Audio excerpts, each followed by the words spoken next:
Buongiorno, ben ritrovati con la nostra prima edizione a tutti voi telespettatori di Antenna 3, venerdì 14 febbraio, quindi doveroso intanto un augurio a tutti gli innamorati. Oggi è venerdì alle 13, come sempre l'appuntamento con Ecovisioni, con Andrea Ferrazzi. Oggi parleremo di sostenibilità solidale con Don Gianni Antoniazzi, parroco di Carpenedo, che abbiamo sentito tante volte nei nostri telegiornali di Venezia. Prima però c'è la cronaca. La cronaca ci porta subito a Belluno con un grave fatto di sangue, un tentato omicidio a colpi di forbici. Ci racconta tutto in diretta telefonica la nostra Tiziana Bolognani. Tiziana, buongiorno, cosa è successo?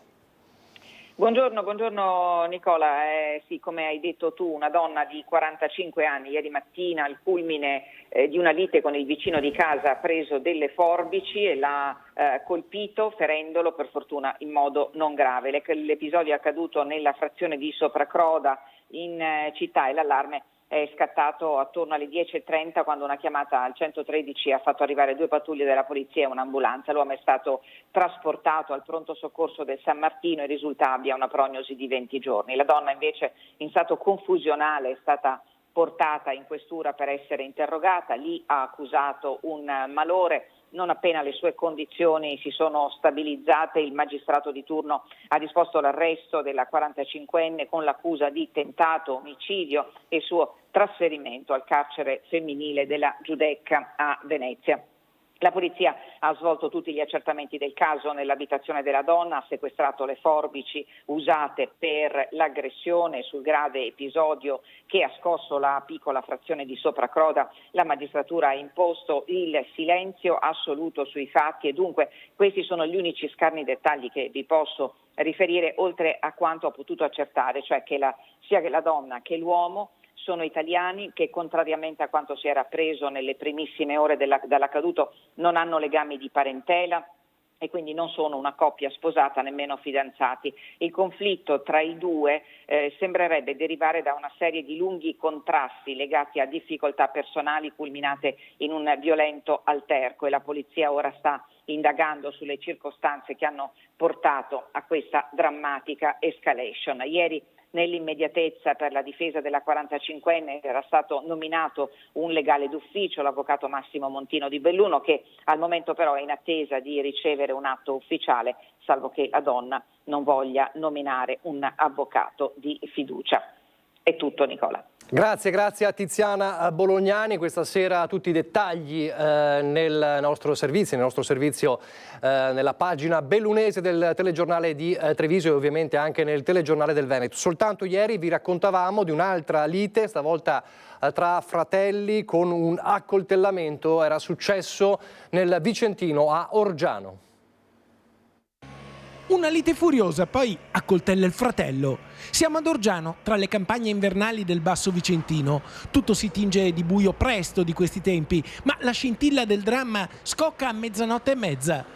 Nasce un diverbio per futili motivi tra i due fratelli, uno di 41, l'altro di 44 anni. Gli animi si scaldano, la tensione tra i due sfocia in un'aggressione. Il più giovane impugna un coltello da cucina e colpisce il fratello alla mano destra provocandogli una profonda ferita.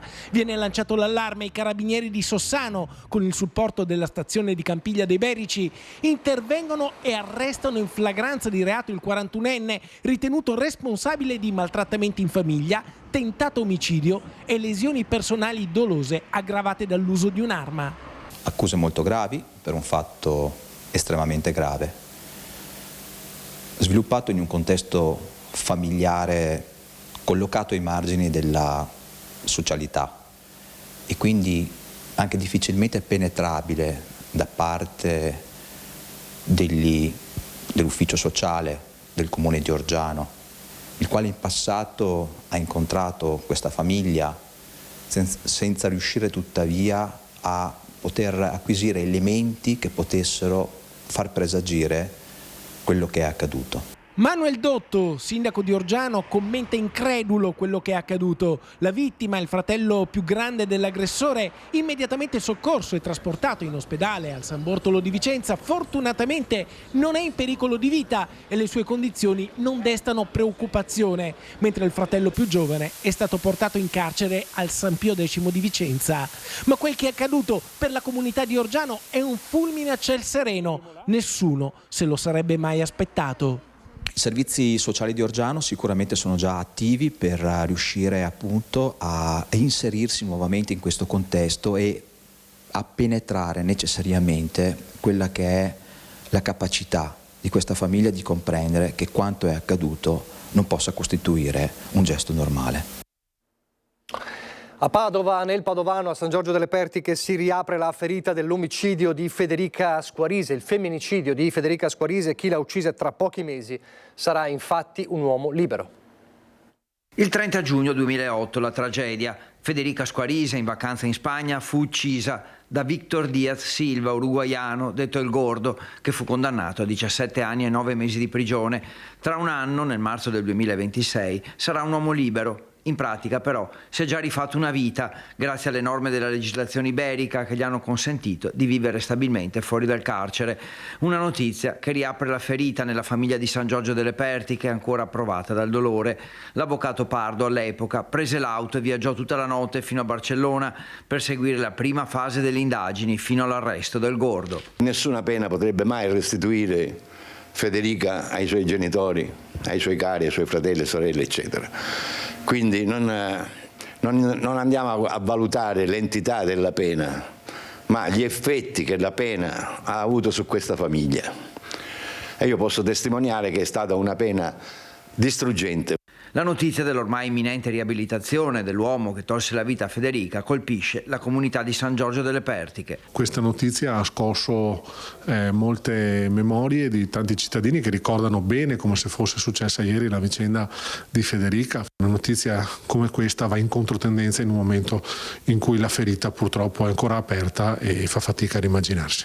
Da un punto di vista tecnico, comunque, l'Italia non è poi così diversa dalla Spagna. Perché anche qua in Italia, sebbene uno sia condannato all'ergastolo per esempio, dopo 20 anni può ottenere di essere ammesso al beneficio dell'istituto della semilibertà. Non ci possiamo meravigliare da un punto di vista tecnico che questo signore abbia avuto in 16 anni, 9 mesi, o saranno 17-18 anni di carcere che farà, che ha avuto la possibilità di riabilitarsi. Non possiamo incidere su questo punto di vista. Quello che resta, sempre ripeto, è il dolore di una famiglia che ha perso una figlia e di fronte a questo bisogna solo togliersi il cappello e pregare in santa pace. Il sindaco, coetaneo e amico di Federica, si fa portavoce dei suoi cittadini. Una vita di una giovane donna strappata così meritava un po' più di certezza della pena e soprattutto probabilmente una condanna un po' più severa. Ecco.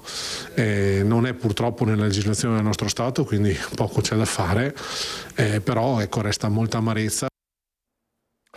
Dall'amarezza di San Giorgio delle Pertiche al giallo sulla notte di paura vissuta lungo l'A4, l'autogrid di Cessalto in direzione Venezia 2 notti fa, prima gli spari e poi il furto di un'auto con il proprietario terrorizzato. Non si esclude nessuna ipotesi né la rapina impropria né il regolamento di conti.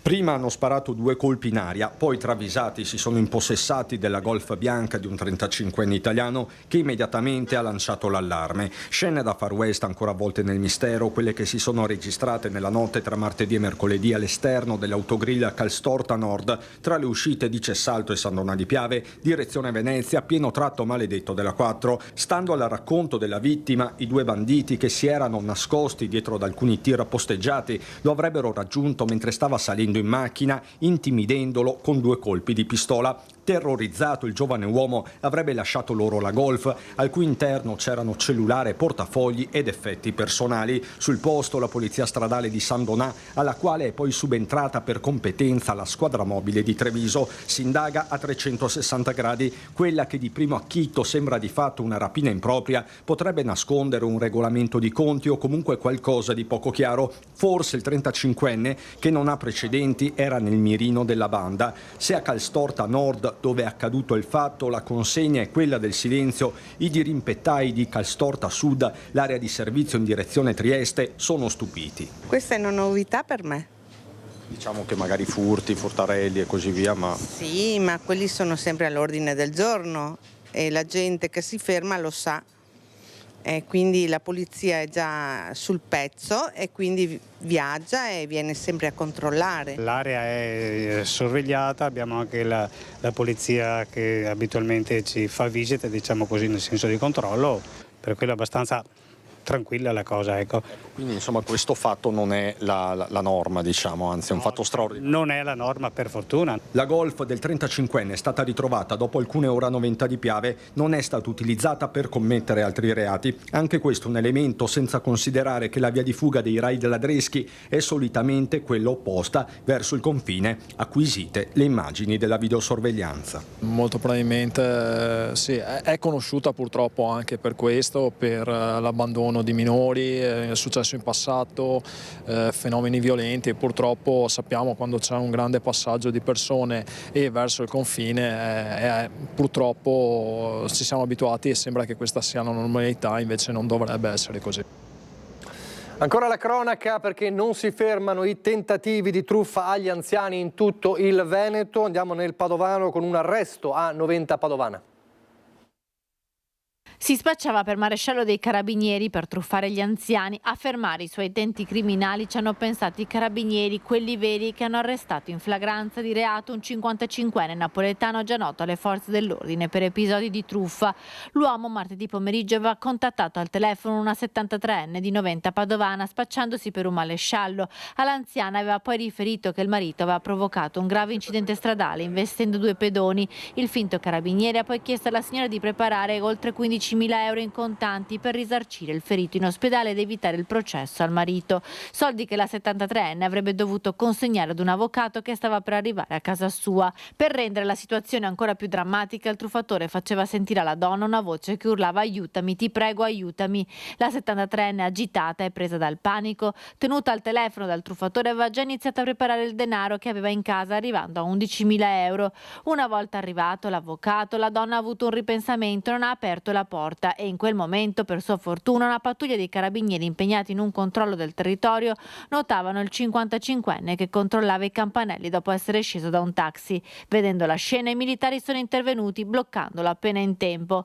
La vittima ha raccontato l'accaduto e il truffatore è stato così arrestato. Processato per direttissima, è stato disposto l'obbligo di dimora nel comune di residenza. Ancora nel Padovano, meglio a Padova, c'è una piaga che non riguarda soltanto Padova ma riguarda tutte le carceri, le aggressioni agli agenti di polizia penitenziaria, una nuova aggressione a Padova, un agente di sicurezza con i sindacati che ancora una volta chiedono maggiore sicurezza, maggiori rinforzi ma anche più rigidità contro questi reati. Se la caverà con una prognosi di 6 giorni l'agente di polizia penitenziaria del carcere di Padova, aggredito mercoledì sera da un detenuto con fine pena lunghissimo. A darne notizia il sindacato di polizia penitenziaria Sappe, per voce del suo segretario Giovanni Vona. La dinamica dei fatti è relegata al senso di impunità che oramai regna negli istituti penitenziari veneti, dice Vona. Infatti i detenuti sanno benissimo che pur rendendosi recidivamente responsabili di fatti violenti nei confronti del personale di polizia in primis, nulla o quasi gli viene fatto. Invero, seppur denunciati presso la competente autorità giudiziaria con ipotesi di reato contro la persona e non solo, all'interno del circuito penitenziario, per quanto blanda è l'azione disciplinare, il messaggio che passa è quello di totale impunità. Aggressioni degli agenti di polizia penitenziaria, aggressioni o minacce ai sanitari, la telefonata dai toni minacciosi, l'operatore del 118 costretto ad allertare le forze dell'ordine. Sentiamo cosa è successo nel Trevigiano. Un intervento a Conegliano, alla stazione delle Corriere, sono le 17:40, la telefonata arriva al 118, una donna ubriaca è caduta, nulla di grave ma una ferita alla testa, ma ad allertare gli operatori del servizio emergenza è la telefonata, se non venite subito vi uccidiamo, e poi altre minacce, tanto che l'operatore è costretto ad allertare la polizia locale prima dell'arrivo dell'ambulanza. Ho sentito la responsabile, quando mi ha spiegato che c'era questo gruppo di 4-5 persone che avevano ecceduto nel bere, poi c'è stata una colluttazione tra questi e altri, eccetera, e poi questi ragazzi hanno chiamato il 118 in toni molto aggressivi. L'ambulanza è arrivata ed ha prestato soccorso alla donna, ma il timore e la paura per gli operatori sanitari è ormai quotidiana. I nostri collaboratori sono bravissimi, infatti io domani quando torno in servizio chiamerò questi operatori per dare a loro la mia solidarietà e a dire a loro: continuate a fare questo mestiere che è il più bello del mondo. Presto il direttore generale Benazzi andrà a parlare con il prefetto. Una soluzione deve essere trovata per permettere ai sanitari di poter svolgere il proprio lavoro senza il timore di poter essere aggrediti. Credo che noi della sanità, quindi come prevenzione, stavolta dobbiamo proprio metterci in gioco per evitare che succedano queste cose. Quindi adesso come U studieremo un progetto, poi lo proporremo a Sua Eccellenza il Prefetto, perché abbiamo bisogno delle forze dell'ordine, abbiamo bisogno di creare rete sempre più tra comuni, prefettura, forze dell'ordine, in modo tale da, come dire, non contenere, che è un brutto termine, ma fare in modo, ecco, che questi ragazzi capiscano che stanno facendo delle azioni che poi non sono azioni al di fuori di qualsiasi tipo di regola. Si potrebbe cercare di confluire la voglia di fare dei ragazzi in altri ambiti. I giovani sono, ecco, portati ad eccedere. Oggi c'è questa moda di eccedere in questo modo violento ed è sbagliata, ma io credo che noi abbiamo l'obbligo morale di recuperarli, perché secondo il mio punto di vista sono ancora recuperabili ad azioni non violente, ma ad azioni verso il prossimo. E poi anche le guardie zoofile aggredite a pugni. È successo a Loria, l'intervento dopo una segnalazione di stato di degrado in cui venivano tenuti dei cani. Mi sono rifugiato in macchina, lui ha aperto lo sportello, mi ha strappato il cappello, gli occhiali e ha continuato a picchiare sia sul volto che sul collo e sulla schiena. Picchiato per essere arrivato a controllare lo stato di salute dei cani. Una situazione di degrado segnalata alla protezione ambiente della provincia di Treviso. L'aggressione a Ramon di Loria, le due guardie ecozoofile, un uomo e una donna, uscite a seguito di una segnalazione di degrado e cattività in cui vivevano dei cani senza nessun riparo e tra i loro escrementi, nel momento in cui il proprietario di casa li ha fatti entrare una seconda persona, probabilmente il fratello, ha aperto il recinto dei due Rottweiler. Io ho fatto uno strillo e i cani sono scesi immediatamente, diciamo, quindi da questo punto di vista, e io appunto ho fatto presente al signore che così non andava bene, perché oltretutto c'era anche un altro ragazzo, forse il fratello, non so, qualcun altro, che ha detto ai cani addosso, diciamo, proprio per incitarli a venirci addosso. Usciti di casa di corsa, la guardia ecozoofile e la collega si sono rifugiati in macchina e hanno allertato i carabinieri. Mentre aspettavano la pattuglia per denunciare il fatto, i proprietari dei cani sono usciti in macchina. Il tempo per le guardie di prendere la targa per riferirla ai carabinieri. Un'azione che ha scatenato la violenza.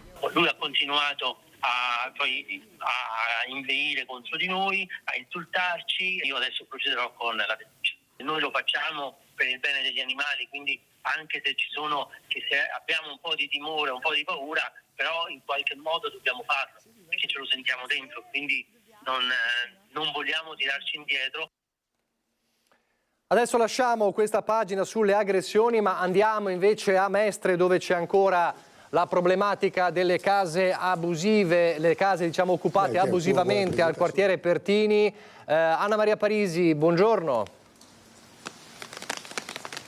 Sì, buongiorno Nicola, eccoci, siamo qui con il presidente del quartiere Pertini, Giorgio Rocelli, accanto all'ultima del centinaio di case libere, occupata e sgomberata in un tempo praticamente lampo. Con le immagini di Sandro Ponchio vediamo come la casa sia stata letteralmente murata, o meglio porte e finestre, questo nella giornata di ieri, dopo che la famiglia che l'aveva occupata, una mamma mestrina, il figlio minorenne di 17 anni e il compagno nordafricano sono stati sfrattati dopo che, sono stati mandati letteralmente fuori dopo che l'avevano occupata, insieme ad altre 8 persone sempre di origine nordafricana. Cosa succede qui al quartiere? C'è la paura, Giorgio, del racket degli appartamenti appartamenti liberi. Ci spiega un attimo? Sì, qui abbiamo un quartiere di anziani, spesso anche soli, e quindi fatti del genere, occupazioni così illegali, violente come in questo caso, crea disagio, crea molta paura. E la paura deriva anche dal fatto che se ci sono delle persone che indicano quali sono gli appartamenti liberi, voi capite che è un pericolo per il quartiere intero. Noi abbiamo fatto una grande assemblea e abbiamo deciso che queste persone se ne devono andare. Devo anche riconoscere il grande merito che ha avuto anche il Venturini su questo caso qua, l'assessore Venturini, il quale perché si è adoperato anche lui per risolvere il problema e insomma è andata bene, dai. Questa volta è andata bene, anche se voi come residenti vi siete organizzati in pattugliamenti, insomma possiamo dire brevemente così, per monitorare la situazione. 4.500 i residenti qui al quartiere Pertini, con 100 case ancora non occupate, quindi libere. Sì, in effetti abbiamo un forte comitato di quartiere che monitora il quartiere stesso e pronti, se ci fossero occasioni come queste, di intervenire immediatamente per bloccare le occupazioni, l'illegalità e lo spaccio anche che creano queste occupazioni. Ecco, c'è da dire comunque che resta resta alta l'emergenza abitativa qui in Comune di Venezia, con i bandi ERP fermi al 2022. Questo significa che tante famiglie ancora non hanno una casa, con anche la problematica del fatto che viene assegnata una casa a chi è fortunato, diciamo così, in social housing, quando con un reddito magari anche di 200 euro certamente non può pagare i 300 d'affitto più i 100 di condominio. Quindi come mai secondo lei restano bloccati tutti questi bandi? Sì, intanto bisogna dire che gli appartamenti liberi sono come il miele per gente che non ha scrupoli, e quindi noi vorremmo che questi appartamenti siano ristrutturati e assegnati alla gente, a chi ne ha diritto, tenendo in considerazione che qui abbiamo anche l'università e quindi anche gli studenti che hanno necessità di trovare anche piccoli alloggi, ci sarebbe questa grande opportunità. Quindi la nostra richiesta è ristrutturate e assegnate. Con questo appello al Comune di Venezia di Giorgio Rocelli, presidente del quartiere Pertini di Mestre, è tutto, e con le immagini di Sandro Ponchio ti restituiamo la linea, Nicola. Grazie Anna Maria Parisi. Adesso una pagina di cronaca riguardante i minori, purtroppo ce ne stiamo occupando sempre di più. Partiamo dal Padovano, partiamo da Monselice, con due ragazzini di 14 anni che si affrontano con un coltello in mano fuori da scuola. Chiara Gaiani, buongiorno. Sì, buongiorno Nicola, buongiorno ai telespettatori. Siamo con il sindaco di Monselice, che ringrazio, Giorgia Bedin. È accaduto esattamente mercoledì mattina il fatto a cui ti riferivi. Due ragazzi di 14 anni sono italiani di seconda generazione, le loro famiglie sono di origine nordafricana, si stavano recando all'istituto Kennedy di Monselice, un istituto tecnico. Proprio nel tragitto lungo la scuola hanno iniziato a litigare, uno dei due ha tirato fuori dalla tasca un coltellino. Questa scena è stata vista da un insegnante di religione, che è anche vicepreside, che stava per entrare a scuola. Ha fatto in modo che tutti i ragazzi, perché immaginatevi insomma il numero di ragazzi che camminano per entrare in scuola, a scuola a quell'ora del mattino, ha fatto in modo che i ragazzi entrassero in sicurezza, che anche i due protagonisti di questo litigio che poteva davvero finire in modo peggiore lo facessero. Una volta arrivato a scuola si è confrontato con la dirigente scolastica e con il gruppo docente e ha deciso di sporgere denuncia. Sono quindi arrivati i carabinieri e questo ragazzo è stato denunciato. Un episodio molto grave di cui è stata ovviamente informata immediatamente anche lei, sindaco Bedin, e state già individuando alcuni provvedimenti. Sì, certo, allora l'episodio è grave, va detto che insomma è un episodio circoscritto per fortuna ad un unico evento, ovviamente non vogliamo che si ripeta, apprezziamo molto anche l'intervento del professore che insomma ha messo in sicurezza tutti e anche la scelta insomma della scuola di procedere con la denuncia, perché denunciare è importante, perché a questa età credo insomma che una punizione possa servire, possa essere anche di lezione per evitare che queste persone continuino a comportarsi in questo modo anche nel diventare adulti. Quindi assolutamente da condannare, buona la decisione della scuola che condivido e noi stiamo ovviamente rinforzando l'attenzione delle forze dell'ordine e anche della polizia locale nei pressi della scuola. Lo faremo sicuramente, non abbiamo la possibilità di avere agenti a iosa purtroppo come forse sarebbe opportuno avere, però insomma cerchiamo di fare del nostro meglio per controllare e pattugliare le zone. Ecco, ci sono stati vari episodi in questi giorni, addirittura un dirigente scolastico di Cittadella, quindi da Monselice, ci spostiamo nell'Alta Padovana, ha scritto a tutte le famiglie perché episodi di questo tipo non si verifichino. Purtroppo non era l'unico episodio che le è stato segnalato, sindaco. Sì, ci sono stati altri episodi non così gravi ovviamente, però insomma qualche litigio, qualche spinta all'entrata da scuola è successa purtroppo. Noi abbiamo in questi anni insomma investito anche sulla sicurezza nelle scuole attraverso un progetto che si chiama Scuole Sicure e che prevede da una parte l'educazione e la sicurezza fatta dalle forze dell'ordine all'interno delle scuole, ma anche una parte infrastrutturale, diciamo così, di installazione di punti di videosorveglianza all'ingresso delle scuole, che sono anche già serviti fra l'altro e hanno dato i loro frutti. Ecco Nicola, io in chiusura ti devo chiedere proprio un minutino per una parentesi un po' più leggera, intanto perché voglio fare gli auguri al sindaco, la ringrazio, insomma oggi è il suo compleanno e poi non lo sanno tutti, ma Monselice è un po' città dell'amore, vero sindaco? Sì, Monselice è città dell'amore, in questi giorni festeggiamo ovviamente San Valentino, abbiamo la reliquia dei martiri di San Valentino nella nostra chiesa all'oratorio di San Giorgio, che è la 7ª chiesetta, quindi oggi se non pioveva saremmo stati tutti su a prendere la chiavetta di San Valentino, però recupereremo domani e domenica con tanti eventi, quindi vi aspettiamo a Monselice. Ecco, scusa Nicola se ho inserito questa parentesi un po' più leggera. Allora, ancora auguri al sindaco. Grazie. Che ringrazio per la collaborazione tecnica il collega Cristian Roque Allende. Da Monselice la linea può tornare allo studio. Grazie Chiara, è importante insomma inserire anche qualche nota ogni tanto di colore, una nota leggera, perché stiamo raccontando in questa prima mezz'ora davvero di tanti fatti di cronaca gravi.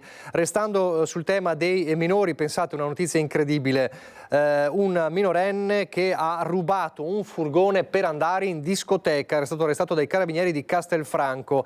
È successo nella tarda serata dell'8 febbraio, il giovane ha sottratto un furgone Fiat Doblò appartenente a un'azienda edile di Cittadella, parcheggiato nel piazzale della ditta, per recarsi semplicemente in un noto locale notturno di Castelfranco. Giunto sul posto, il minore si è imbattuto in un posto di controllo dei carabinieri. Alla vista delle forze dell'ordine ha arrestato improvvisamente il mezzo, si è dato alla fuga a piedi, è stato inseguito e bloccato poco dopo, è stato arrestato e l'arresto è stato convalidato ed è stato collocato in comunità. Quindi pensate, un ragazzino minorenne che ha rubato un furgone per andare in discoteca. Questa diciamo ci mancava nell'ambito della cronaca che riguarda i minorenni. Ancora più grave quanto accaduto invece sulla Castellana martedì sera, il sasso lanciato contro un'auto in corsa, un tredicenne che ha un volto e un nome. A farsi avanti infatti con la vittima di quanto accaduto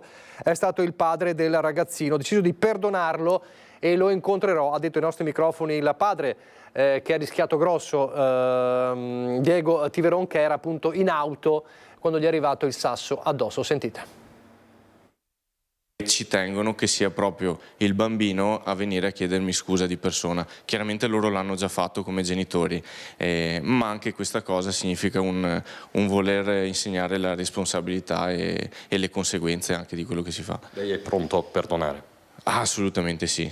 Ripeto, questa telefonata mi ha lasciato spiazzato e senza parole. Nel tempo di 24 ore quella che è stata una tragedia sfiorata è diventata una storia quasi a lieto fine. A farsi avanti con papà Diego Tiveron è stato un altro padre, quello del 13enne che martedì sera ha scagliato contro l'Audi dell'uomo un sasso mentre stava percorrendo la Castellana, mandando in frantumi parte del parabrezza. Sono da poco passate le 18, Tiveron è alla guida della sua auto, sui sedili posteriori le 2 figliolette di 3 e 7 anni, a bordo strada quello che sembra un ragazzino fermo in sella alla sua bici gialla. Poco prima di passargli accanto ho visto che ha allungato il braccio verso il centro della strada e ho sentito un forte botto sul cristallo anteriore.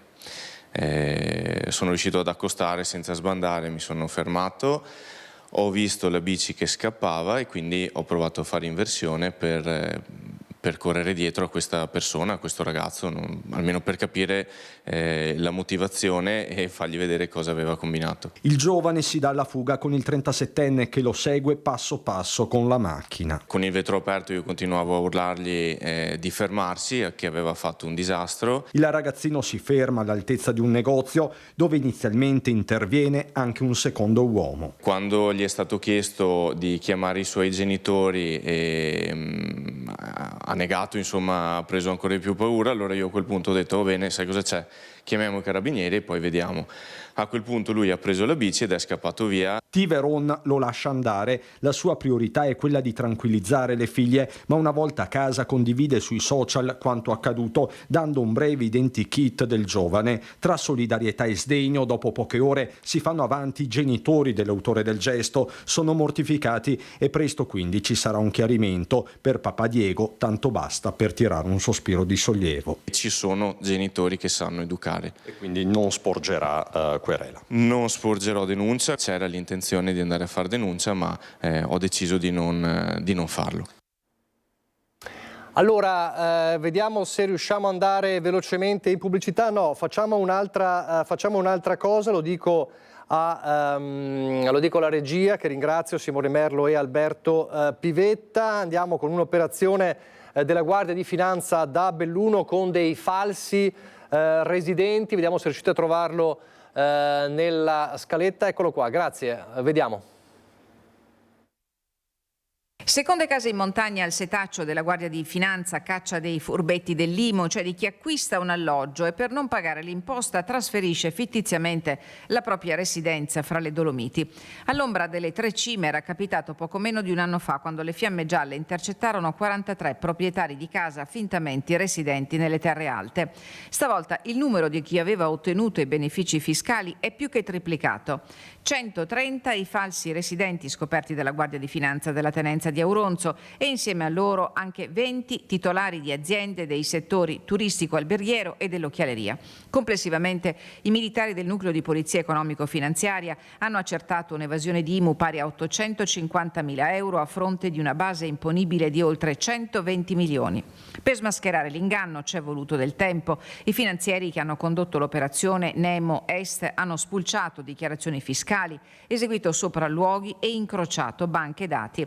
Fondamentale è stata la verifica dei consumi sulle bollette di luce, acqua e gas, risultati stagionali e perciò incompatibili con la destinazione degli immobili e delle attività per le quali il trasferimento della residenza aveva garantito l'esenzione dell'IMU. L'indagine della Guardia di Finanza si inserisce nella più ampia azione di tutela a favore delle entrate pubbliche. L'attività di recupero dell'IMU evasa e delle imposte non versate è già partita. Pochi istanti di pubblicità, poi di nuovo in diretta ci collegheremo con Christian Arboit perché ci sono novità nel processo su Veneto Banca. Di nuovo in diretta la prima edizione dei nostri telegiornali, che dicevamo prima della pausa pubblicitaria. Andiamo subito davanti al Tribunale di Treviso. Christian Arboit, Nicoletta Rizzetto, importanti novità questa mattina per il processo Veneto Banca. Buongiorno Christian. Buongiorno Nicola, buongiorno anche da parte di Nicoletta Rizzetto. È proprio così, ci sono importanti novità, le ha comunicate poco fa il procuratore capo Marco Martani accanto al PM Massimo De Bortoli, che da sempre sta seguendo l'intricatissima vicenda di Veneto Banca, ma partirei proprio dall'annuncio del capo procuratore Marco Martani che riguarda il troncone per la bancarotta fraudolenta. Marco Martani. È stato chiesto il rinvio a giudizio nei confronti di 10 imputati per il reato di bancarotta fraudolenta aggravata dal danno patrimoniale di rilevante entità in relazione al crack di Veneto Banca. Quindi le indagini sono concluse a tutti gli effetti e l'ufficio ha esercitato l'azione penale nei confronti di 10 degli amministratori.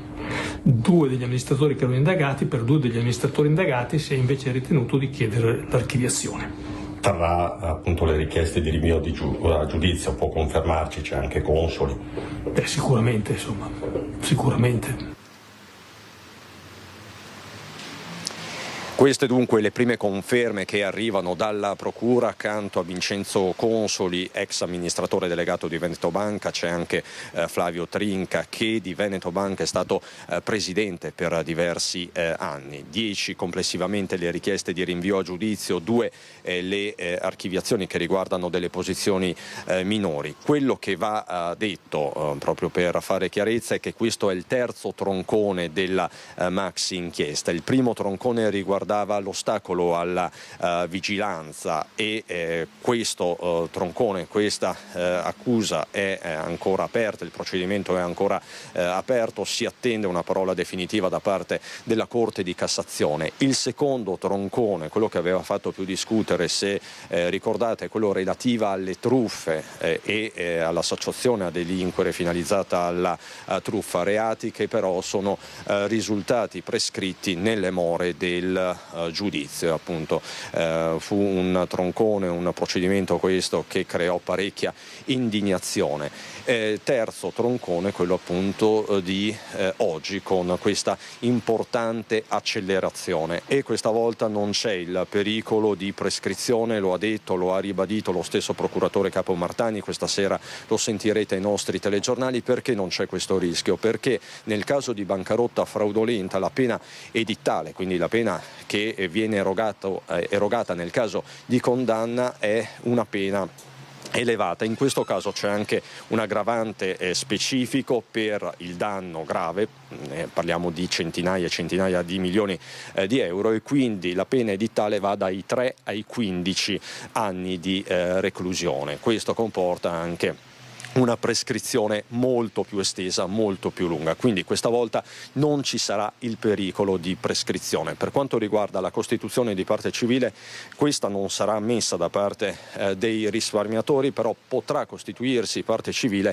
il liquidatore, che a sua volta potrà essere interpellato da eventuali risparmiatori. Questa è una notizia che possiamo dare, che ci è stata confermata dallo stesso capo procuratore, sulla quale entreremo nel dettaglio questa sera. Quello che conta al momento è che il terzo troncone è salvo per quanto riguarda Veneto Banca e l'accusa di bancarotta fraudolenta. Per il momento è davvero tutto, Nicola. Da Palazzo di Giustizia a Treviso con Nicoletta Rizzetto ti restituisco la linea. Grazie a Cristian Arboit e Nicoletta Rizzetto. Dal processo Veneto Banca, dal terzo filone al processo Miteni, processo FAS. Lo sappiamo, l'abbiamo raccontato ieri, 120 anni di richieste di condanne, il processo che ormai arriva davvero alle battute finali. Con noi per tornare a parlare di questo Luisa Bertini e Simone Squarcina. Processo Miteni che si avvia verso le fasi finali. Ieri la requisitoria del PM che ha chiesto 120 anni di condanna per 9 imputati, 6 le assoluzioni. Dalla prossima settimana inizieranno le arringhe degli avvocati delle parti civili, processo per cui la sentenza è prevista per primavera inoltrata. Processo ovviamente che calamita l'attenzione di molte tra le associazioni ambientaliste, anche perché si tratta del primo processo in Europa che sta andando a sentenza per sversamenti da PFAS. Intanto sentiamo insieme com'è andata la giornata di ieri. 121 anni e 6 mesi di reclusione in totale, 9 condanne con pene dai 4 ai 17 anni e mezzo, 6 le assoluzioni. È quanto chiesto dal pubblico ministero nei confronti dei 15 imputati, tra loro ex manager e amministratori che si sono succeduti negli anni ai vertici della società per il processo Miteni, azienda di Trissino, per la contaminazione da PFAS. I reati contestati a vario titolo andrebbero da avvelenamento delle acque a disastro ambientale innominato alla gestione dei rifiuti non autorizzata, inquinamento ambientale, ai reati fallimentari. Le condanne richieste sono molto pesanti, ma d'altronde sono commisurate all'entità dei reati che sono stati imputati, quindi non siamo stupiti di questo. E abbiamo preso atto che ci sono anche delle richieste di assoluzioni, adesso ovviamente noi dobbiamo prenderci il nostro tempo per valutare se accodarci a questa conclusione oppure sostenere conclusioni diverse, però insomma possiamo dire di essere soddisfatti. Insomma è il risultato di un lungo lavoro delle parti civili, del pubblico ministero, di chi ha condotto le indagini, della polizia giudiziaria, dei carabinieri del NOE, quindi insomma direi che siamo giunti a questo risultato grazie al lavoro di moltissime persone. Non è ancora finita però. Processo che dura da circa 4 anni, in cui si sono susseguite oltre 130 udienze con decine di testimoni e consulenti. Oggi la requisitoria dei pubblici ministeri. Dalla prossima settimana inizieranno le arringhe degli avvocati delle parti civili. Sarà la volta poi delle arringhe degli avvocati degli imputati. Sentenza attesa per primavera inoltrata. Processo seguito passo dopo passo da associazioni, sindacati, vari soggetti del territorio interessati dalle tematiche di salute e ambiente. Noi abbiamo fiducia nella sentenza giusta che sia fatta secondo la legge e secondo le prove, che poi colleghi anche la scienza, il cuore e l'agire, perché se non mettiamo la scienza, il sapere, quindi le prove, ma anche la legge che c'è, che non ci si metta la mano sulla coscienza e che ci sia una prova concreta di questo, non avremo una vera giustizia. Per noi è importante perché vuol dire sì, le aziende sono libere, però non devono dimenticare il valore che hanno per una società, non dobbiamo sempre decidere il lavoro o la salute, le due cose devono andare assieme per noi e anche per le generazioni future. Come avete sentito, molte le associazioni che hanno partecipato passo passo alle fasi di questo processo iniziato nel 2021, la CGIL costituitasi parte civile. Sentiamo anche insieme il commento di Giampaolo Zanni, coordinatore delle politiche salute e sicurezza della CGIL del Veneto. Riteniamo molto valida la requisitoria del PM perché è stata ricostruita la vicenda identificando le responsabilità e soprattutto evidenziando la natura dolosa dei comportamenti. Per quanto riguarda le richieste di pena, non abbiamo nulla da dire come CGIL, c'è un po' di rammarico per il fatto che persone che comunque sapevano, avevano delle responsabilità in azienda, per loro non sia stata chiesta nessuna pena. Restiamo a Vicenza per parlare del derby Vicenza-Padova che si gioca domenica ed è un derby ad alta tensione per cui la città sarà blindata dalle zone rosse alle limitazioni alla viabilità, tutte le misure per garantire la sicurezza del match. Città blindata per il derby Vicenza-Padova che si giocherà domenica alle 15 allo Stadio Menti. Misure di sicurezza pianificate e vigilanza a tappeto, specie nelle zone nevralgiche della città, in riferimento alle storiche rivalità tra tifoserie che in passato sono degenerate anche in scontri e momenti di tensione fuori dal campo. Istituite da un'ordinanza del prefetto le zone rosse in città in occasione dell'incontro, in zona Stazione, Campomarzo, alcune vie del centro storico, l'area di Parco Città, la zona limitrofa allo Stadio Menti. Un divieto che interesserà da spati e pregiudicati e permetterà anche alle forze dell'ordine una vigilanza capillare e mirata. Anche i bus navetta dei tifosi saranno scortati. La prefettura di fatto ha richiesto delle zone rosse, ma sono quelle più in prossimità dello stadio, la zona dei caselli autostradali e ovviamente quello della stazione, perché è da lì che arriva il tifo e quindi è lì che ci saranno i maggiori controlli.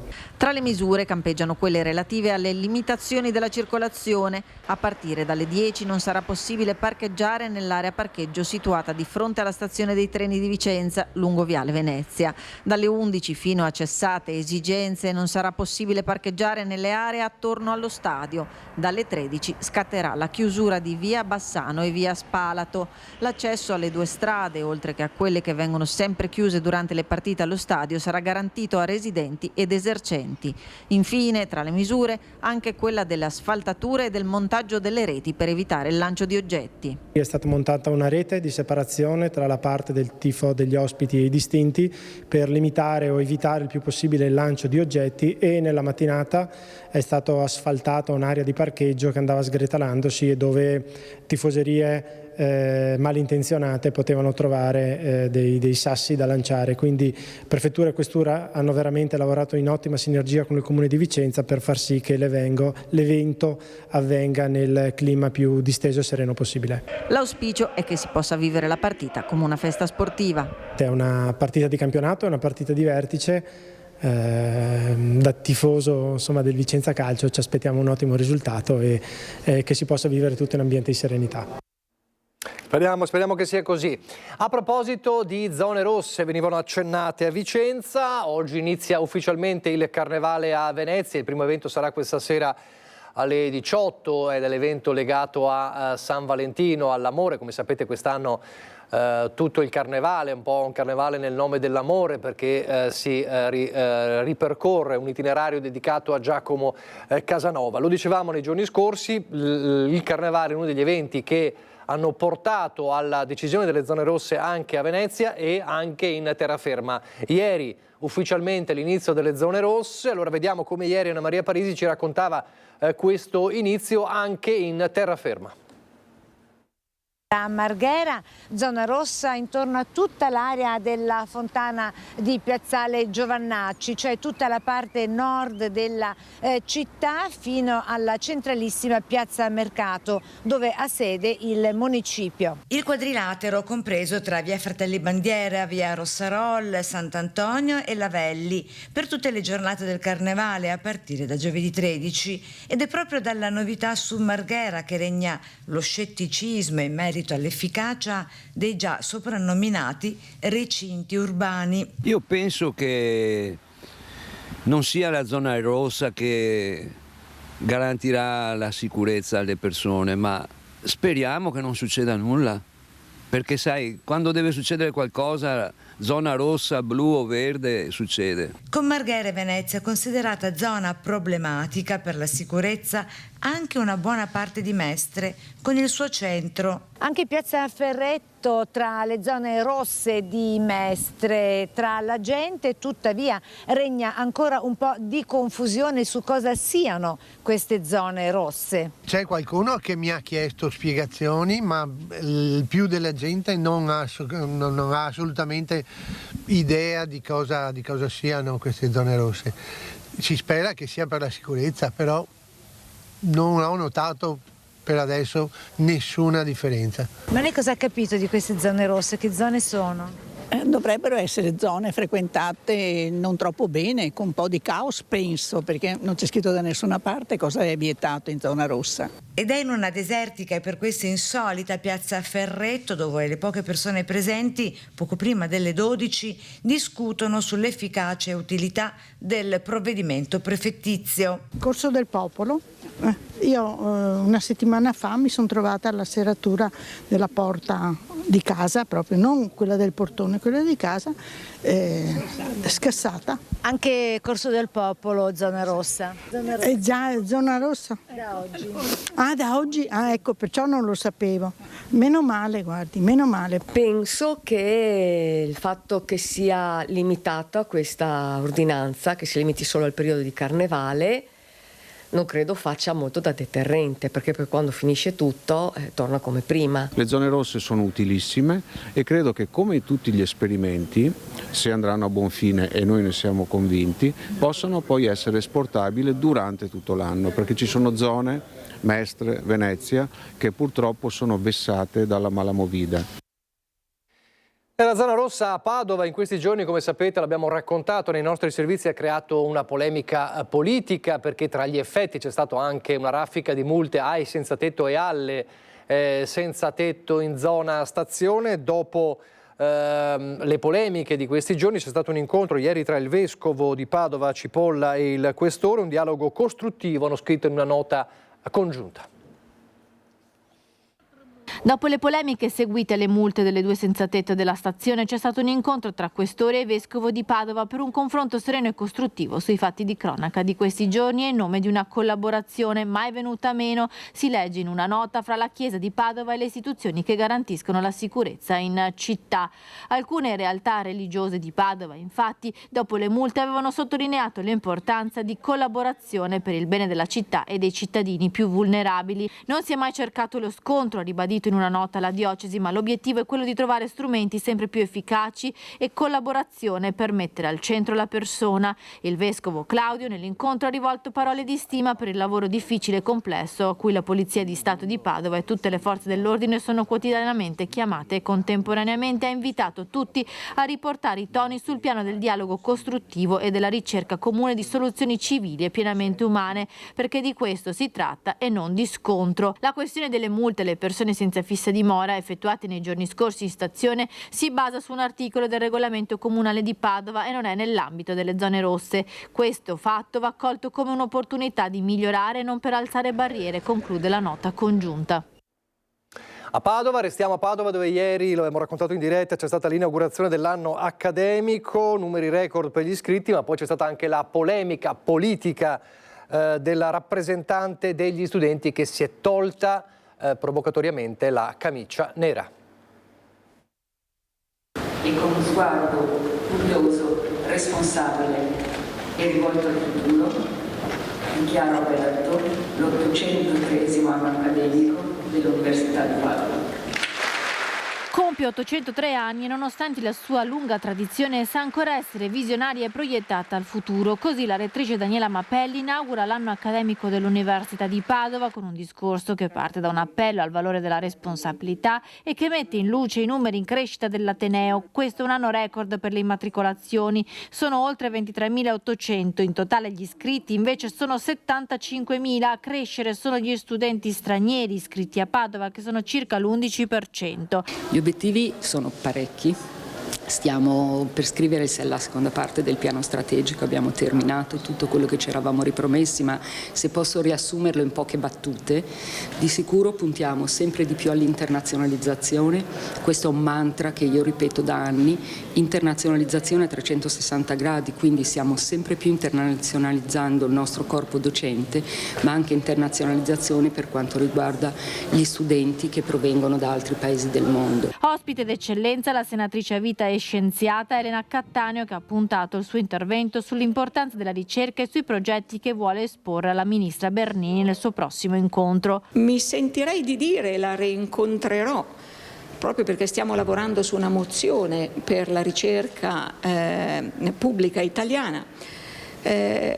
Mi sento di dire che bisogna innanzitutto in questo Paese migliorare le regole, le procedure e le valutazioni della ricerca e dei progetti di ricerca affinché tutti, giovani e meno giovani, sentano di poter competere ad armi pari, che non ci siano vie privilegiate. Questo è quello che distrugge la fiducia. Durante l'intervento la rappresentante del Consiglio degli Studenti Emma Ruzzone ha criticato i tagli del governo e alla fine del suo discorso si è tolta la camicia che simboleggia la repressione e le sconfitte degli studenti italiani. La storia ci insegna a leggere i segnali, anche quando si presentano in modo diverso, ma se qualcuno proprio non vuole coglierli, davvero ci chiediamo: è necessario vedere le camicie nere in giro? Oggi io indosso questa perché l'occasione richiede formalità, ma se proprio serve parlare il linguaggio dei simboli, facciamo che me la tolgo. Credo che molti in questo paese dovrebbero sfilarsela per davvero. Dopo i discorsi, il momento tradizionale della goliardia e l'omaggio della gallina alla rettrice.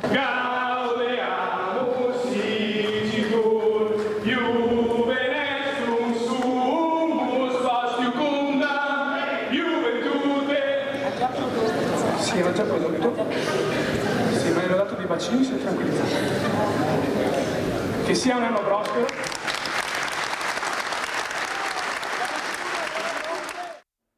Questo accadeva dentro, l'avete visto, insomma, rimbalzato un po' anche in tutti i siti nazionali la protesta simbolica di Emma Ruzzon. Fuori intanto c'era anche una contestazione pacifica.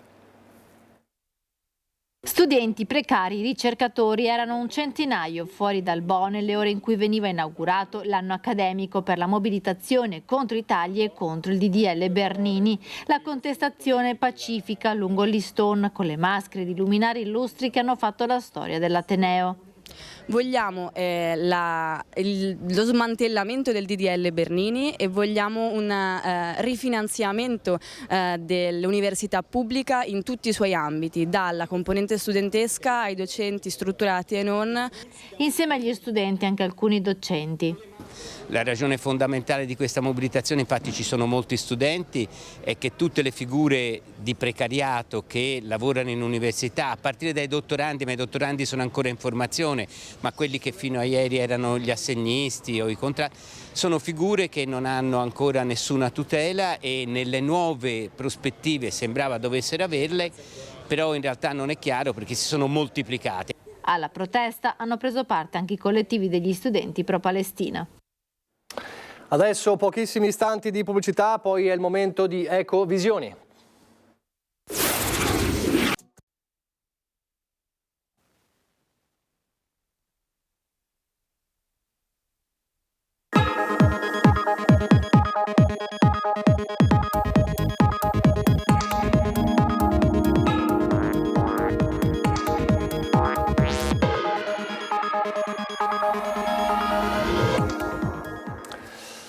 Allora rieccoci, l'abbiamo detto all'inizio della nostra prima edizione, torniamo ovviamente venerdì con Ecovisioni per parlare di un importante fronte che riguarda la sostenibilità, perché quando si parla di sostenibilità, il futuro della sostenibilità, bisogna parlare anche delle persone. E allora parleremo della sostenibilità solidale, parleremo delle marginalità, di come si possono aiutare le fragilità e le marginalità nello sviluppo sostenibile. Ovviamente presento il nostro Andrea Ferrazzi, buongiorno, ben ritrovato. Buongiorno a lei, buongiorno a tutti. E quest'oggi con noi è un vero piacere, l'abbiamo visto anche diverse volte nei nostri telegiornali di Venezia e di Mestre per tante iniziative, è con noi Don Gianni Antoniazzi, parroco di Carpenedo, buongiorno. Buongiorno a tutti. Allora, parroco di Carpenedo, lei ci teneva a questa dicitura, perché? E nel prosieguo dico che tantissime delle attività noi le viviamo anzitutto per la fede, non perché siamo imprenditori o perché abbiamo piacere a entrare nel territorio con spirito diverso. E allora il primo titolo, quello più importante, è quello del servitore del Vangelo. Il parroco di Carpenedo rischia di diventare... L'uomo che sta vicino alla gente, insomma. Sì, l'uomo che cerca di conoscere anche la realtà da vicino. E adesso ci arriviamo subito perché poi parleremo della Fondazione Carpinetum, che è importante, che, insomma, di cui lei è socio fondatore, perché insomma, coordina l'attività dei centri Don Vecchi e fra poco ci arriveremo. Ma noi partiamo dalle persone. Partiamo dalle persone perché ci sono, e fra poco li vediamo in schermata, 17 obiettivi delle Nazioni Unite per lo sviluppo sostenibile e tra questi 17 obiettivi ci sono anche le persone. In che senso, Ferrazzi? Si parte dalle persone. La sostenibilità vuol dire creare un mondo che sia a misura della persona e non viceversa. Cioè un mondo in cui abbia la persona, in cui la persona sia al centro di tutto, no?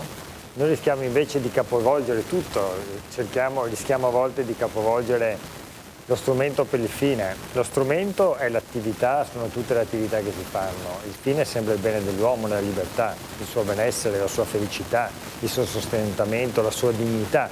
Questo è il centro di tutto, questo è il centro anche della nostra Costituzione.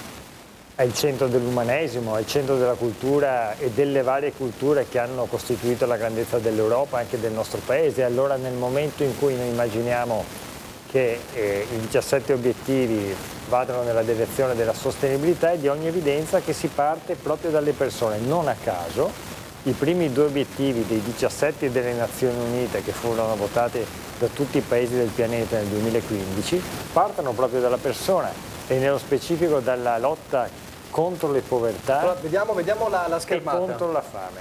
Vediamo la schermata così la commentiamo, perché è proprio emblematico vedere che al primo posto c'è questo, ci sono lo sconfiggere la povertà, eccolo qua, e sconfiggere la fame. Nel 2015 è stato un anno di straordinaria importanza. per quanto riguarda il futuro del nostro pianeta.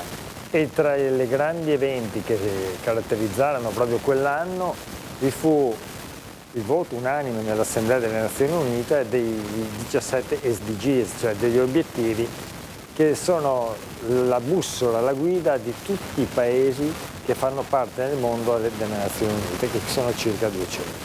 E cioè tutti i paesi del mondo si sono messi d'accordo sul fatto che solamente lavorando tutti insieme per questi motivi, per questi obiettivi, sarebbe stato possibile costruire un mondo giusto, fraterno, senza guerre, eliminando i conflitti, in cui tutti potessero stare bene.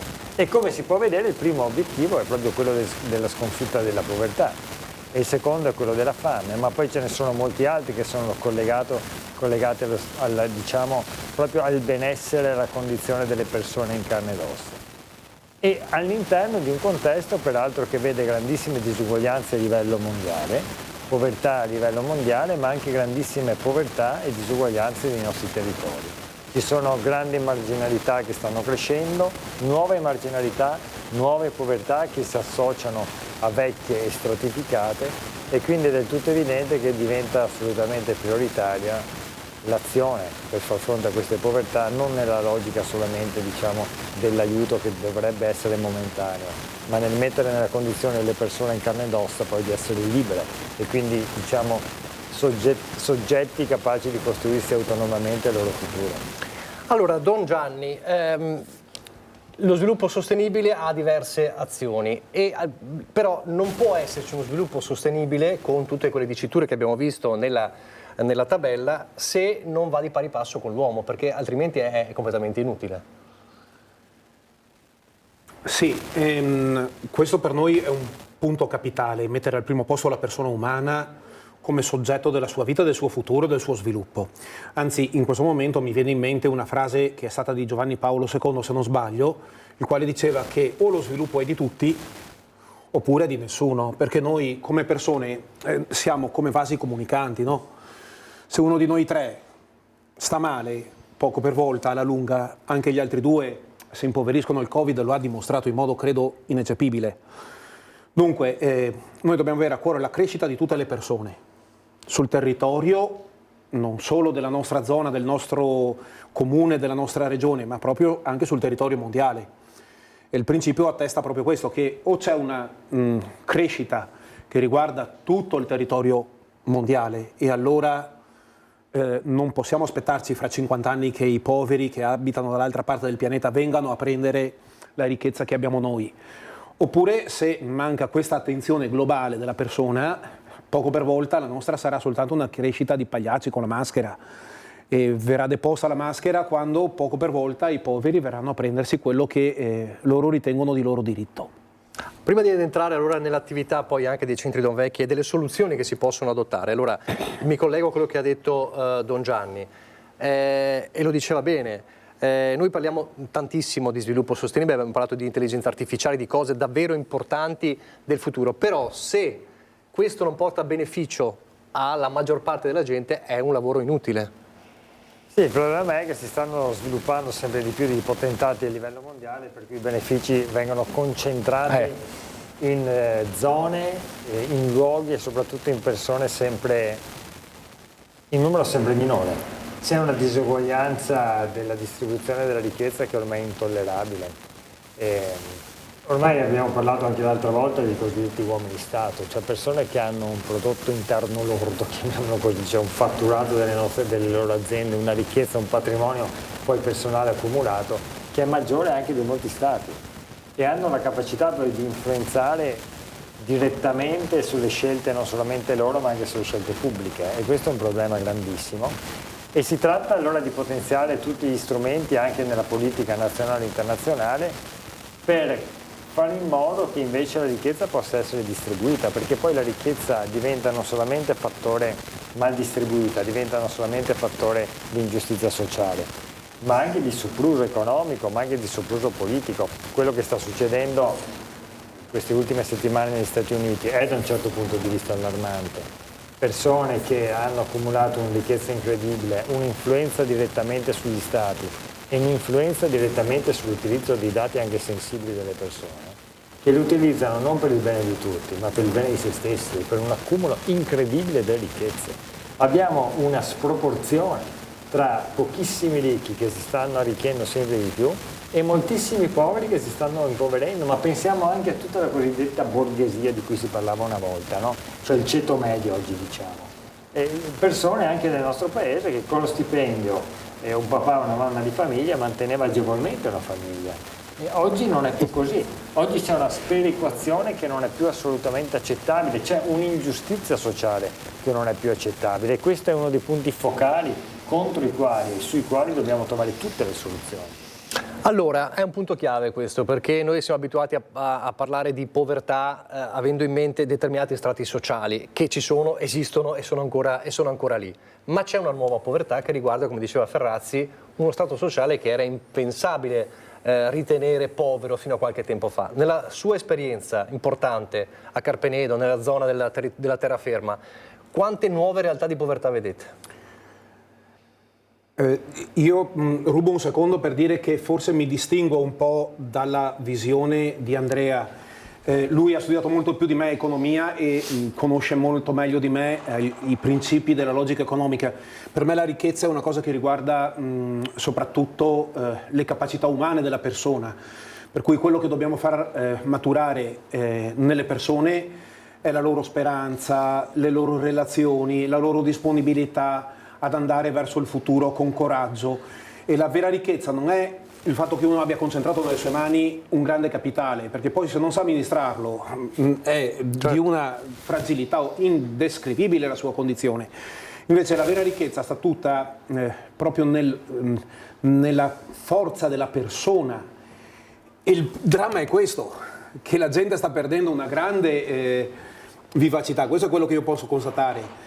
Tanta gente ha paura di vivere, ha paura della vita quotidiana, non riesce a sostenere la fatica della vita quotidiana. In questo senso Andrea ha 10 volte ragione, perché quello che noi possiamo toccare con mano è l'esperienza della solitudine, soprattutto dopo il Covid.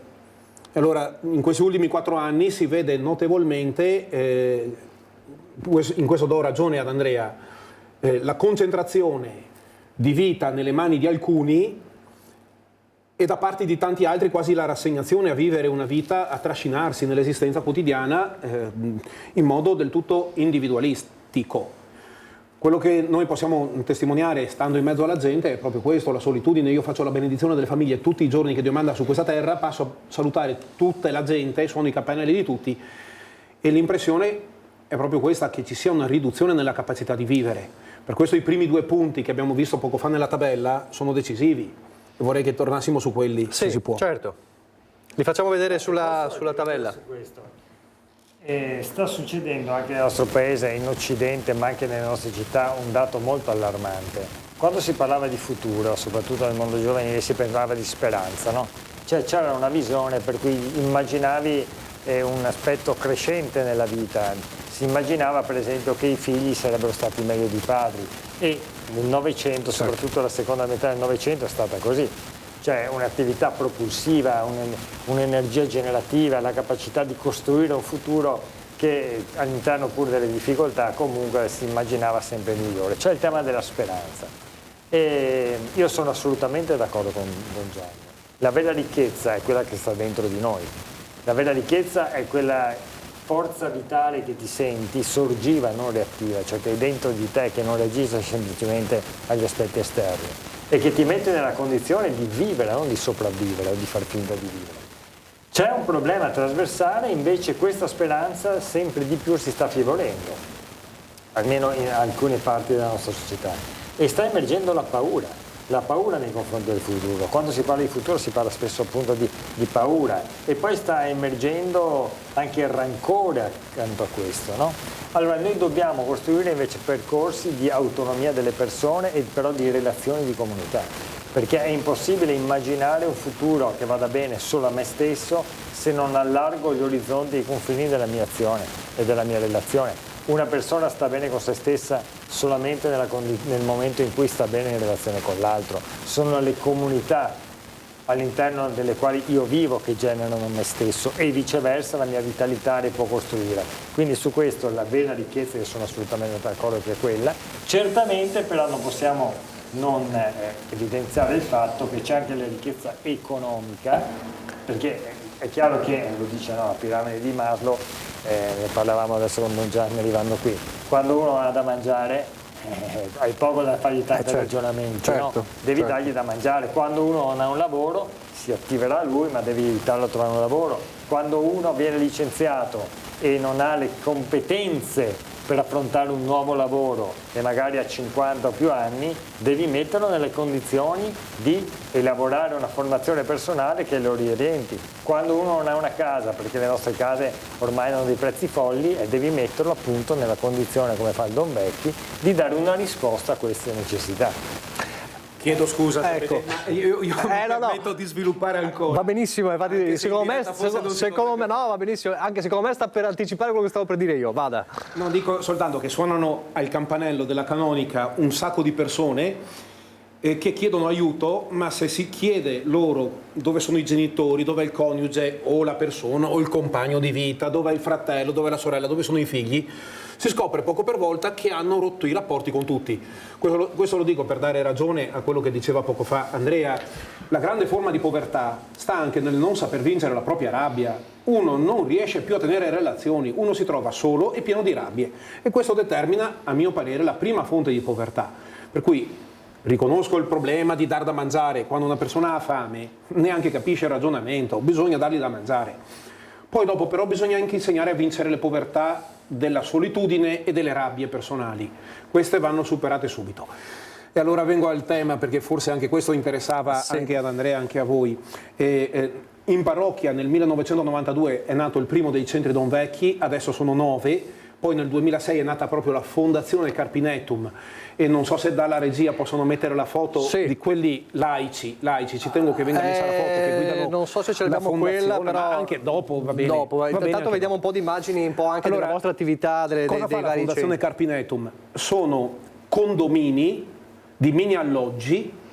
Ecco, questa immagine che viene proiettata in questo momento è il mercato di solidarietà cristiana, il centro di solidarietà cristiana Papa Francesco, non è uno dei centri Don Vecchi. Ecco, e qui vedete, allora commento l'immagine, di che cosa si occupa il centro di solidarietà cristiana Papa Francesco. È guidato da Edoardo Rivola, che lui è presidente dell'associazione Il Prossimo, è guidato dal Prossimo, da Edoardo Rivola che ne è presidente, e qui nell'immagine ci sono 4 settori: i vestiti, gli alimenti, sotto ci sono i mobili e c'è anche l'arredo della casa e altre strutture.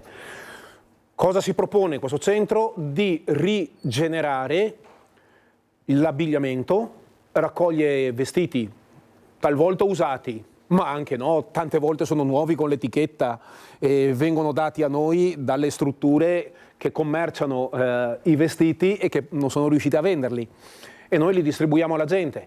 Ci sono i mobili, se muore una persona, capita anche questo, o se uno rigenera la cucina, rigenera il salotto, cambia il mobilio di casa, noi ci rendiamo disponibili ad andare a prendere i mobili che siano in buono stato e li mettiamo a disposizione per chi ne avesse poi bisogno. Ci sono gli alimentari, e negli alimentari raccogliamo tanti generi in scadenza, abbiamo anche i contributi dell'AGEA che vengono dall'Europa, ma poi ci sono anche negli alimentari generi che cerchiamo di acquistare noi e che cerchiamo di distribuire al prezzo migliore che si possa immaginare in mercato, per se non è un prezzo, è un'offerta. Per l'arredo della casa poi c'è tutto il resto, quello che riusciamo a raccogliere. Posso dire, noi cerchiamo più di tutto i libri. Perché i libri sono quello che vince, la vera ricchezza, dicevamo poco fa, è dentro, nella testa della persona. Quindi i libri aiutano la persona ad attivare le proprie energie. I libri generano, anche se sono libri contrari alla fede talvolta, però generano capacità critica, riflessione, voglia di attivare i propri pensieri, la voglia di rendersi responsabili della vita, e sono veramente un'energia potentissima. Il problema è che i libri restano lì. Ci prendono i libri per i bambini e i libri per gli adulti restano lì. Questo è il nostro problema. Allora, una cosa che volevo dire intanto, così facciamo anche, visto che siamo in diretta, dobbiamo fare un piccolo cambio di microfono. Allora, mentre le chiedo questa cosa, vieni pure Francesco, sì. Un piccolo cambio di microfono tra me e Andrea Ferrazzi. C'è una cosa, adesso torniamo a parlare anche della vostra attività, anche di Don Armando Trevisiol, figura straordinaria, insomma, che ha ispirato i centri Don Vecchi. Allora, la domanda che le faccio è questa, perché poi è legata anche a quello che diceva prima. Mi pare di capire che lei dice che la politica e l'economia, le leggi servono, ma non sono tutto, bisogna partire anche da qualcos'altro, è così? Allora, quando una persona ha bisogno, quando una persona è povera, anzitutto è bene compiere dei gesti concreti. Io leggevo questa mattina sul Corriere della Sera, se posso permettermi di citare anche alcuni giornali, un articolo di Mieli.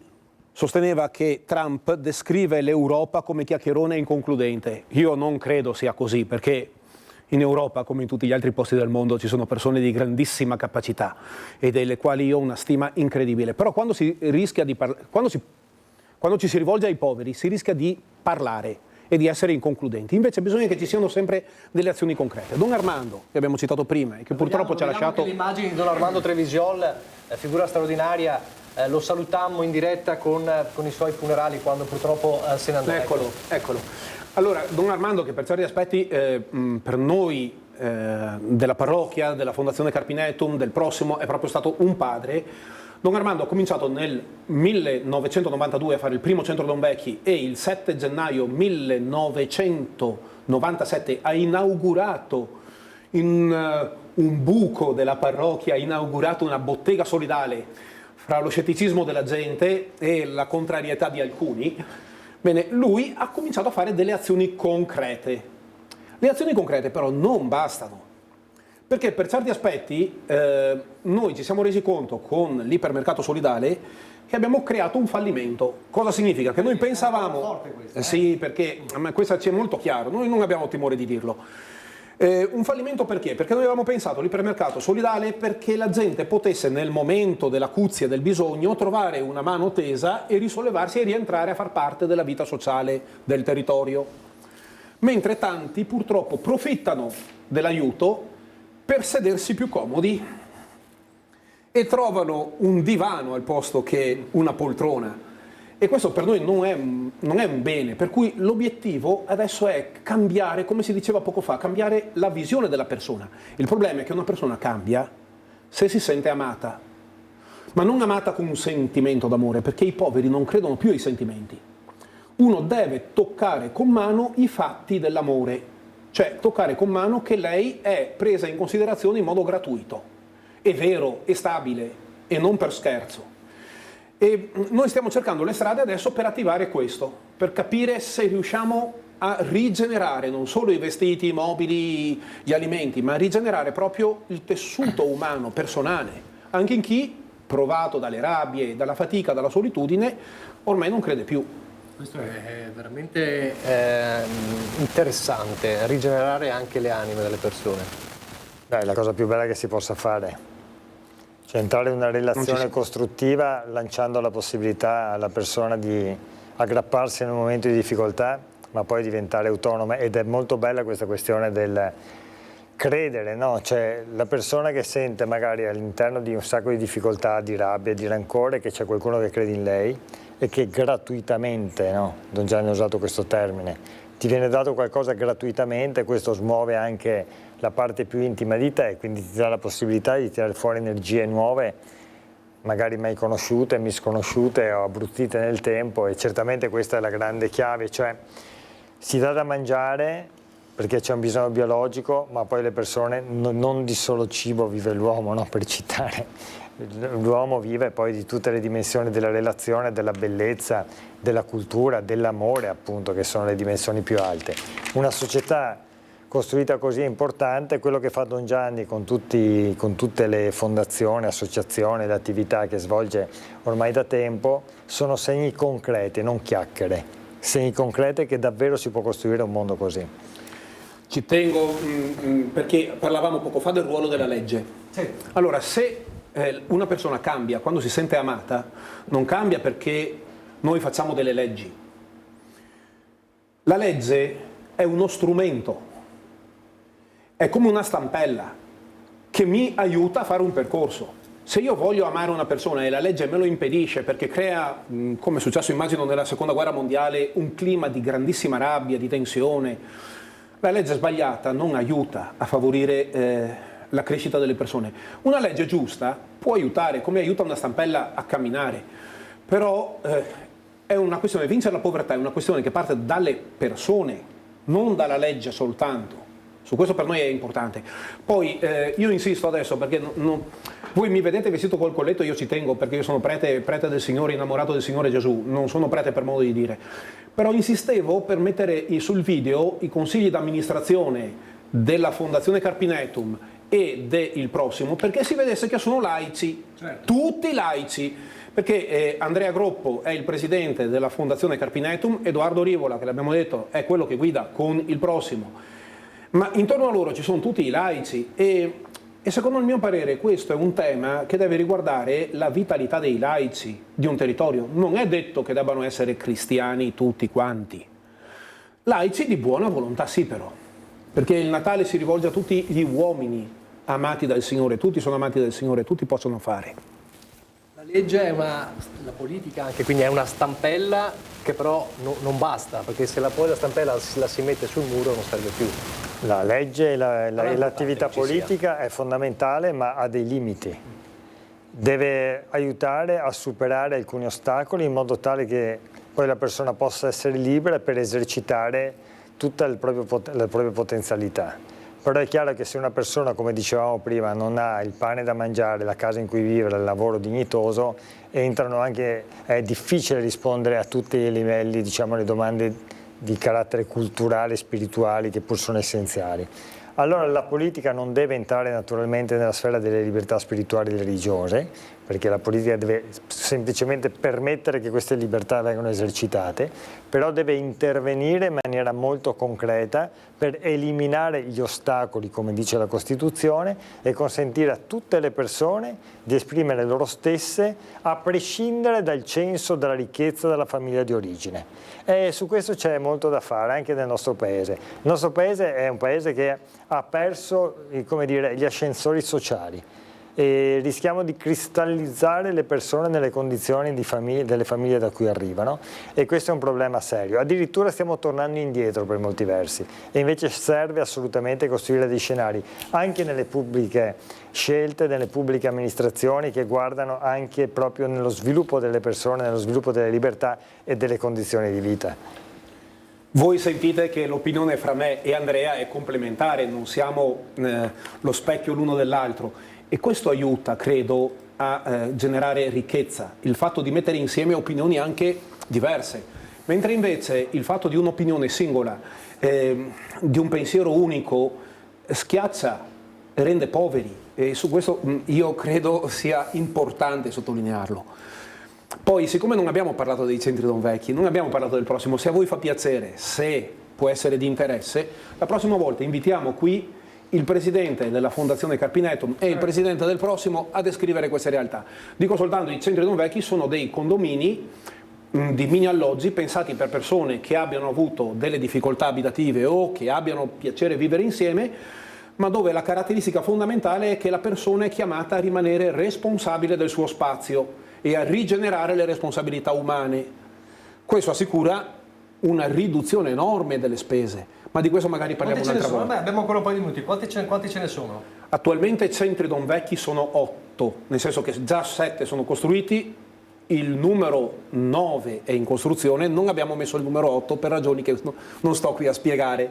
Va bene. E gli appartamenti sono circa 520 del Comune di Venezia. Del Comune di Venezia.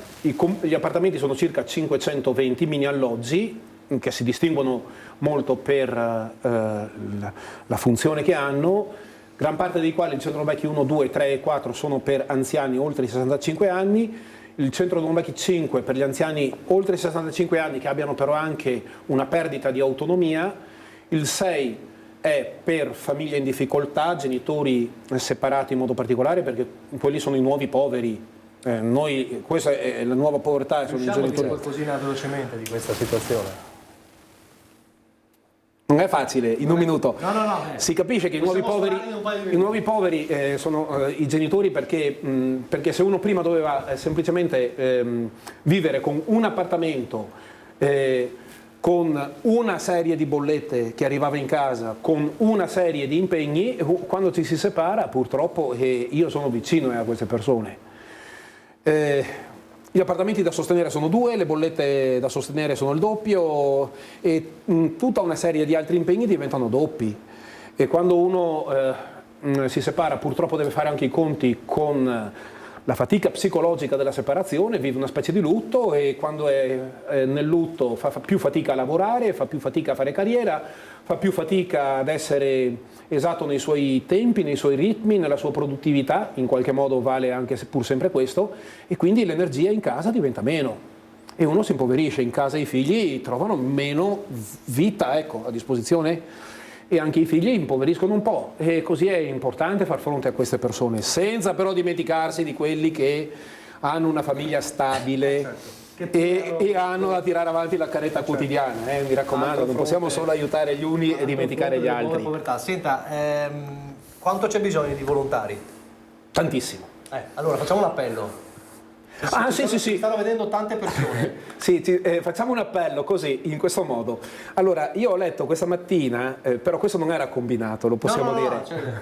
Ho letto questa mattina un articolo sul giornale ed è importante anche citarlo in modo esatto e allora vado a capire. È stato Mattia Feltri sul giornale di oggi, ha scritto un articolo, il titolo non è simpaticissimo ma possiamo anche dirlo perché fa ridere ed è l'articolo si chiama Magna Magna, andate a cercarlo e lui descrive la vita di tantissimi nostri pensionati che hanno scelto di andare via e vivono in Tunisia e ce ne sono lì dove Craxi ha fatto la sua ultima parte di vita, ce ne sono almeno 6.000 di italiani perché lì in Tunisia c'è il clima sempre buono, la vita costa pochissimo, il mare è bello, le tasse sono al 5%, mentre noi abbiamo molte tasse. E allora loro, nell'articolo che ho letto questa mattina di Feltri, loro descrivono il governo italiano come una realtà cattiva e i cittadini italiani come buoni. Bene, se i cittadini italiani sono buoni, i pensionati non devono andare via, devono stare qua in Italia, rimboccarsi le maniche e pensare al futuro delle nuove generazioni. Noi abbiamo bisogno di questi volontari.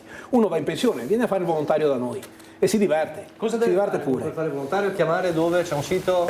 Sì, uno va nei siti, va nel sito Fondazione Carpinetum, Mestre, oppure va nel sito Centro di Solidarietà Cristiana, oppure Il Prossimo, e trova comunque tutti i numeri di telefono perché è inutile dare qui i numeri di telefono che dopo uno se li dimentica. Insomma, se avete sentito quello che ha detto Don Gianni, insomma, se siete giovani, meno giovani, ecco, c'è bisogno tantissimo di volontari. C'è bisogno tantissimo di volontari.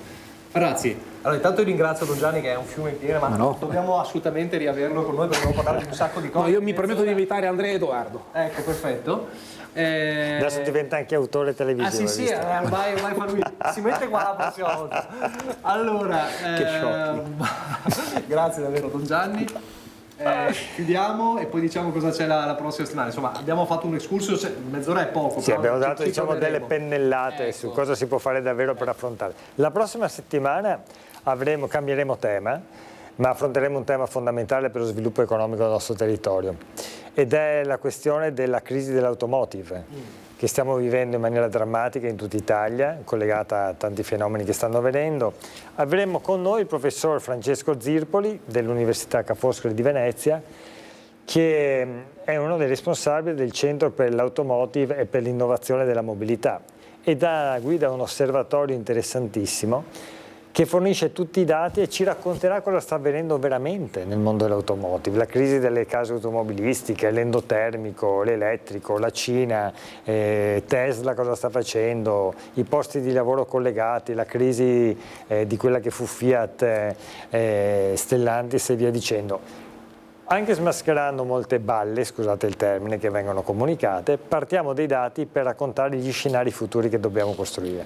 Allora, purtroppo da non perdere. Interessante questo tema, sì, da non perdere, perché poi da queste cose così concrete poi nascono tanti problemi per la gente. Ecco, fa anche il lancio della prossima, io lo voglio sempre qui Don Gianni, come co-conduttore. Grazie, grazie Don Gianni. Arrivederci, grazie a voi. Grazie a voi. Grazie, c'è il documentario e poi Niente da nascondere, film bellissimo di Michael Haneke, uno dei più apprezzati registi europei degli ultimi anni. Arrivederci. Arrivederci.